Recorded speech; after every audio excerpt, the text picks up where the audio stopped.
প্রিয় শিক্ষার্থী, m plus one divided m সমান 2 হলে m to the power 4 plus one divided m to the power 4 সমান 2 প্রমাণ করতে বলছে।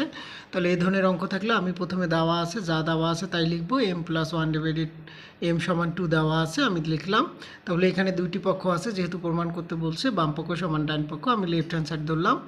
এখানে m to the power 4 plus one divided m to the power 4 আছে, আমি এটা ভাঙায় নেব। 2 দুগুণ 4, এটা 2 দুগুণ 4।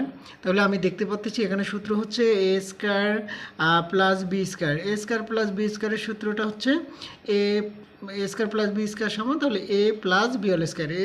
এ মানে এখানে এম স্কয়ার, বি মানে ওয়ান ডিভাইডেড এম স্কয়ার। তাহলে A plus B whole square minus 2ab। এটা উপর নিচে এম স্কয়ার কাটা যাচ্ছে। প্রিয় শিক্ষার্থী, আমি সেকেন্ড ব্র্যাকেট একটু করে নেব প্রথমেই, তাহলে এই অঙ্কটা সহজ হবে। তাহলে স্কয়ার আছে, সেকেন্ড ব্র্যাকেট করে এই যে সবার উপর স্কয়ারটা আছে, আমি স্কয়ারটা লিখলাম। মাইনাস 2 আছে, এই 2টা লিখলাম। তাহলে এখানে আরেকটা সূত্র হচ্ছে A square plus B square. তাহলে আমি আবারও সূত্র করব A plus B whole square minus 2ab। আর এখানে স্কয়ার যেটা ছিল সেটা তো লিখলাম, আর বাইরে যে মাইনাস 2টা ছিল এখানে লিখলাম।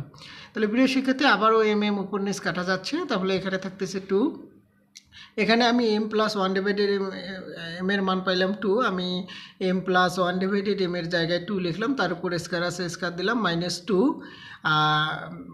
সবার উপর স্কয়ারটাই যে এটা দিয়ে লিখলাম মাইনাস 2।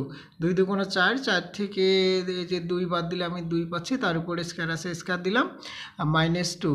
তাহলে 4 থেকে 2 গেলে আমি আবারও 2 পাচ্ছি। তাহলে আমাকে অঙ্কে প্রমাণ করতে বলছে যে m to the power 4 plus one divided m to the power সমান 2। তাহলে আমি পেয়ে গেলাম 2। তাহলে left hand side right hand side প্রমাণ হয়ে গেল। আমি যেহেতু প্রমাণ করতে বলছে তাহলে আমি লিখব left hand side right hand side প্রমাণিত।